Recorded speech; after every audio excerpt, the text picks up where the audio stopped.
It's 11:47 at night. You weren't even thinking about them. You were just scrolling, half watching something, half checking out, and then your thumb stops on their name in your camera roll. And just like that, you're back there. Missing someone who made you question your worth. Missing someone who left you checking your phone like it owed you an explanation. And the worst part isn't missing them. It's the question right after, what is wrong with me? The fact that you're feeling this doesn't mean something is wrong with you. I want to say that clearly before we go further, because most videos on this topic make you feel worse before they make you feel better. They call it weakness. They call it addiction to chaos. They tell you to just let go, like letting go is a light switch and not something your whole nervous system has to relearn. So let's not do that here. Let's figure out what's actually happening in you. But before we get to why, let's just sit in the part nobody says out loud. The running commentary in your head that shows up right after the missing does. I should be over this by now. It's been months. Why does this still get me? They're probably not even thinking about me. They've moved on. They looked happy in that photo. Meanwhile, I'm sitting here, rereading a text from March. Maybe I was the problem. Maybe if I'd been easier, calmer, less needy, they wouldn't have. And then, underneath all of it, the quiet one. Why can't I just be normal about this? You're not doing anything wrong by thinking these things. You're doing exactly what a person does when their brain hasn't caught up with their reality yet. The judgment isn't proof you're stuck. It's just noise your mind makes while it's still processing. Let's turn the volume down on it. Here's the story most of us default to. I must have loved them more than I thought. It feels true. It fits. But here's the problem. You can miss someone you don't even like anymore. You can miss someone whose name makes your stomach drop for the wrong reasons. Love doesn't usually survive contempt very well. So if it's not love keeping you stuck, what is it? Researchers who study breakups for a living have a different answer. One that's a lot more interesting and honestly less humiliating than you just loved them too much. It has almost nothing to do with who they actually were. Stick with me, because once you see this, you'll start recognizing it everywhere. Here's something your mind has been doing without asking your permission. It's been editing, not lying exactly, just curating. The nights you sat by your phone, waiting for a text back, gone. The anxious loop of rereading a message 4 times before sending it, gone. The version of you who felt smaller every week, quietly filed away. What's left on the highlight reel? The one weekend that felt like a movie. The way they looked at you across a table, like you were the only person in the room. The 3 good months that somehow outweigh the 9 hard ones in your memory, even though the math doesn't actually work that way. This isn't a character flaw. It's just how memory works under stress. It holds on to peaks, not averages. So when you miss them, you're not missing the actual relationship. You're missing a highlight reel your own mind built, with almost everything difficult, quietly cut from the final edit. And there's a reason those specific moments stuck so hard. Your brain doesn't bond to people, it bonds to patterns. Psychologists call this an attachment bond. The same wiring that made you cry for your mom in a grocery store when you lost sight of her for 10 seconds as a kid. That system doesn't care if the person is good for you. It only cares if they became your source of safety or attention. Once that link forms, your body treats losing them like losing oxygen, not like losing a preference. Psychologist Stephanie Spielman has spent years studying exactly this. Her research found that people with a strong fear of being alone feel more longing for ex-partners and are more likely to try reconnecting, not because those relationships were healthy, but because the fear of the empty space is louder than the memory of the pain. And here's the piece that explains why the highlight reel hits so hard.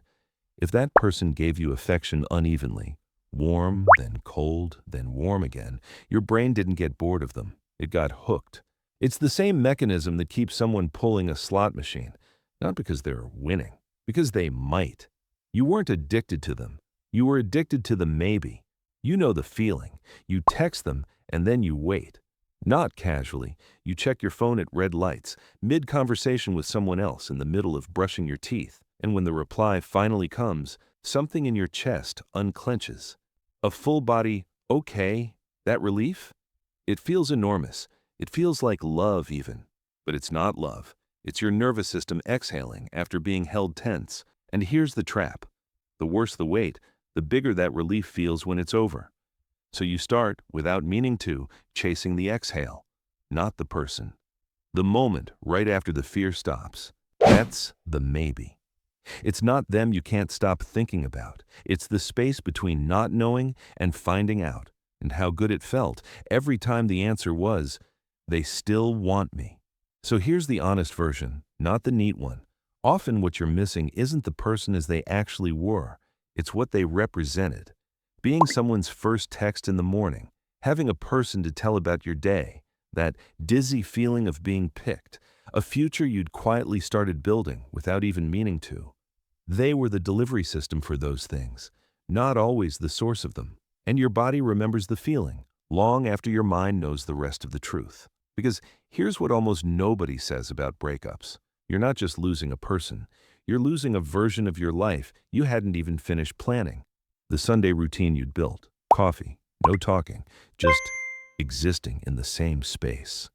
Gone. The inside jokes only the two of you understood, now with no one left to laugh at them with you. The version of yourself you were when you were with them, maybe more relaxed, more sure of your place in the world, maybe just less alone at 9 o'clock on a Tuesday night. That version of you doesn't fully exist anymore either. And maybe hardest of all, the certainty. You knew what your weekend looked like. You knew who you'd call first with good news. You knew roughly what your next year was going to feel like.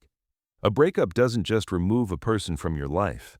It removes the map you thought you were following.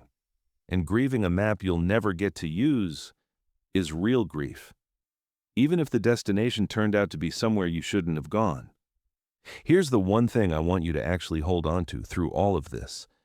The fact that you miss them does not mean you should go back. Feelings are evidence of attachment. They are not evidence of compatibility.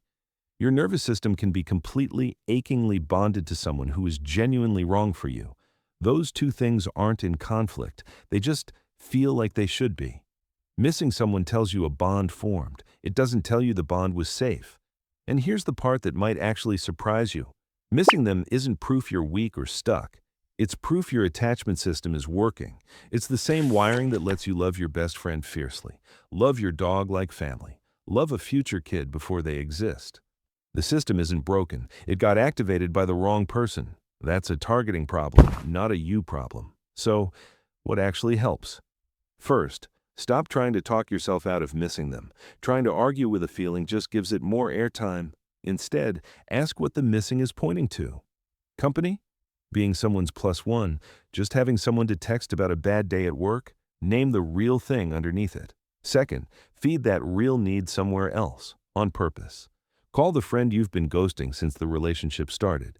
Say yes to the group hangout you'd normally skip. Your brain doesn't need them specifically. It needs connection to come from somewhere. Give it somewhere. Third, when the craving hits, remind yourself this is a habit loop, not a verdict on your worth. Cravings peak and pass, same as any other one. You don't have to obey it. You just have to outlast it. You're not weak for missing someone who hurt you. You're not broken, and you're not alone in this. You're grieving a future, a routine, a version of yourself, using the only shape you had for all of it, which was them. That life is still available to you. It was never theirs to take with them. If this is the first time someone's put words to what you've been feeling, you're not the only one who needed to hear it. So if you know someone stuck in this exact loop, send them this. And if you want the next one, the moment it's up, you know what to do.